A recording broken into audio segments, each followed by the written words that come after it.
L'une de ces deux bières est sans alcool et pourtant elles ont l'air identiques. Et pour ce petit test, j'ai décidé de te présenter la nouvelle bière de chez Delirium, la Delirio, la même recette que la version traditionnelle blonde, mais sans alcool. Sans alcool, oui et non. Sans alcool selon la législation française, mais pour autant pas à 0,0%. Car en matière de sans alcool, la France est plutôt permissive. Une bière peut donc être considérée sans alcool si son taux est inférieur à 1,2 degré. En Belgique notamment, où Delirium a été brassé, la loi exige que ce taux doit être inférieur à 0,5 degré. L'idée derrière cette bière, c'est de pouvoir proposer à ses clients une alternative à la version traditionnelle. Alors entre 8,5 et 0,3, est-ce qu'on va réellement trouver une différence? On peut voir que la version traditionnelle sera un peu plus trouble, un peu plus hazy, quand la version sans alcool sera bien plus limpide. Ça, c'est certainement dû au choix des levures qui a été utilisé, car la grande différence en termes de production entre ces deux bouteilles va être la souche de levure.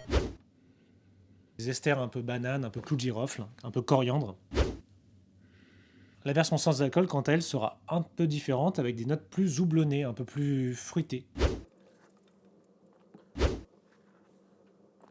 C'est très proche sans être proche à la fois. On retrouve pas mal des marqueurs de la Delirium traditionnelle dans la version sans alcool, toujours ce côté un peu banane, coriandre, mais sans la lourdeur des 8,5 degrés d'alcool. Ce manque de corps, il est relativement balancé avec les arômes de houblon, de plantes qui ont été ajoutés. Alors si vous voulez lever le pied sur la consommation ou que vous cherchez une bonne alternative à la bière traditionnelle, n'hésitez pas à tester les bières sans alcool. Alors si tu aimes la bière sans alcool, n'hésite pas à me dire en commentaire laquelle t'as le plus étonné. Moi c'est Thomas et toujours je t'apprends un truc sur le monde de la bière, des whisky et des spiritueux, n'hésite pas à t'abonner.